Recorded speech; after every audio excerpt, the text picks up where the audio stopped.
যে আপনি কি মুসলিম? আমি বললাম জি। যে যাদের দাড়ি থাকে তাদের নাকি ভিসা হয় না অনেক সময়। আসসালামু আলাইকুম ভিউয়ার্স, আশা করি সবাই ভালো আছেন। আজকে আমি আপনাদের মধ্যে চলে এসেছি ইন্ডিয়ান ভিসা সংক্রান্ত একটি তথ্য নিয়ে।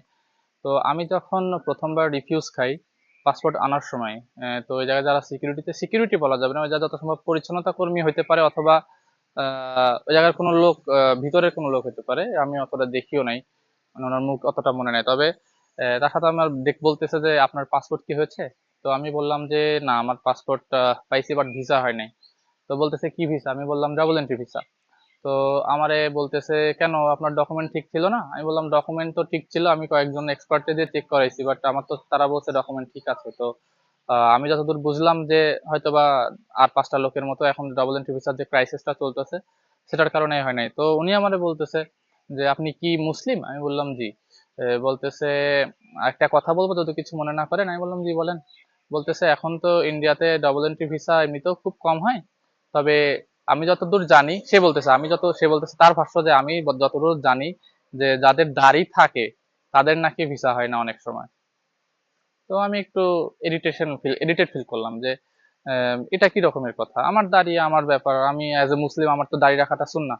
তো আমি তো আমার দায়িত্ব পালন করব।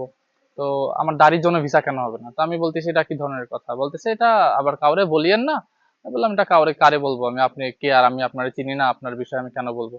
তো বলতেছে না আসলে হয় কি, আমরা তো ধরেন অনেক দিন যাবত এই জায়গায় আছি, অনেক জনেরে দেখি ভিসা অনেক সময় দাড়ির কারণে নাকি ভিসা হয় না, ইন্ডিয়ান ভিসা হয় না।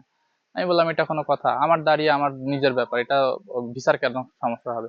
বলতেছে না অনেকে দেখি যে কারোর হচ্ছে দাড়ির কারণে কিংবা কারোর নামের কারণে, নামের সাথে যদি কোনো জঙ্গি সংগঠনের কোনো ব্যক্তির নাম মিলে যায় তখন নাকি অনেক সময় ভিসা হয় না।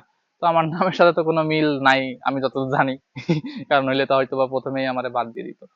তো যাই হোক, তো আমি এই ভিডিওটা পরে করার কারণ কি, সেই ব্যক্তি বলছিল যে আমার ভিসা হবে না, বাট আমার ভিসা কিন্তু এখন হয়ে গেছে। যদিও দরবেশ বাবারে দিয়ে করাইছি, বাট হয়েছে তো। দ্বিতীয় বিষয়, এটা প্রথম বিষয়। দ্বিতীয় বিষয় হচ্ছে দাড়ির কারণে যদি ভিসা না হইতো আমি দাড়ি জীবনেও তো কাটতাম না। আমার ইন্ডিয়ান ভিসা দরকার ছিল না, নিতাম না ইন্ডিয়ান ভিসা, আমি কোনোভাবে নিতাম না। দাড়ি কাটবো তারপরে ভিসা হবে, সেই ভিসা আমি নিব না। এটা আমার পার্সোনাল অপিনিয়ন, কেউ ডাবল মিনিং নিয়েন না। আমি এটা পার্সোনাল অপিনিয়ন দিচ্ছি যে আমার যদি দাড়ির জন্য ভিসা না হয়, আমি দাড়ির জন্য আমার ভিসা যদি না হয়, কোনোভাবে যদি দাড়ির জন্য রিফিউজ খাই, আমি ভিসা নিব না। এটা আমার অপিনিয়ন। দরকার নাই আমার যে ভিসা আমার সুন্নাহর উপর অ্যাটাক করে, সেই ভিসার আমার দরকার নাই। হ্যাঁ, এটা ঠিক যে ইন্ডিয়া একটু হিন্দুত্ববাদী দেশ, সেখানে মুসলমানদের অনেক সমস্যা হয়, বাট আমার মনে হয় না সাধারণ পাবলিক এই ধরনের কোনো সমস্যায় সচরাচর পড়ে থাকে। তো দাড়ির জন্য তার ভিসা হবে না, এটা কোনো ফ্যাক্ট হতে পারে না।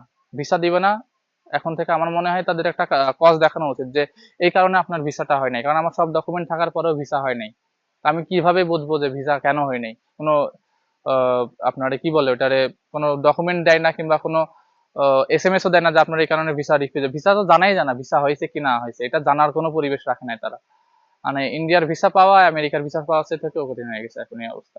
তো যাই হোক, যেটা বলার জন্য আপনাদের সঙ্গে আসলাম, আসলে এই বিষয়টা হচ্ছে দাড়ির জন্য নাকি ভিসা হয় না, বাট আমার ভিসা হয়েছে। তার মানে এই ধরনের কোনো তথ্য যদি আপনাদের কোনো দিয়ে থাকে কেউ, তথ্যটা সম্পূর্ণ ভুল। দাড়ির জন্য কোনো সময় ভিসা মিস হয় না। ভিসার মতো চলতে থাকে। আপনার সুন্নাহ, আপনার নিজের ফ্যাশন হোক, সুন্নাহ হোক, সেটা আপনার নিজের ব্যাপার। এটার জন্য কোনো সময় ভিসা মিস হবে না। ঠিক আছে, থাকুন আমাদের সঙ্গে পরবর্তী ভিডিওর জন্য। আমাদের অলরেডি ইন্ডিয়ান ভিসাটা হয়ে গেছে, আমরা ডেলিভারি আনতে যাব 2-1 দিনের ভিতরে। আজকে যেহেতু বৃহস্পতিবারে রেকর্ডিংটা করতেছি, আর আমার ডেলিভারি অলরেডি দেখাইছে যে রেডি ফর ডেলিভারি, এখনো এসএমএস আসে নাই। এসএমএস আসলে আমরা ডেলিভারি আনতে যাব ঢাকাতে, সেই সময় আপনাদের সঙ্গে শেয়ার করবো আরো কিছু ডিটেলস। আশা করি ততক্ষণ সবাই ভালো থাকবেন, আমাদের সঙ্গে থাকবেন। আল্লাহ হাফেজ।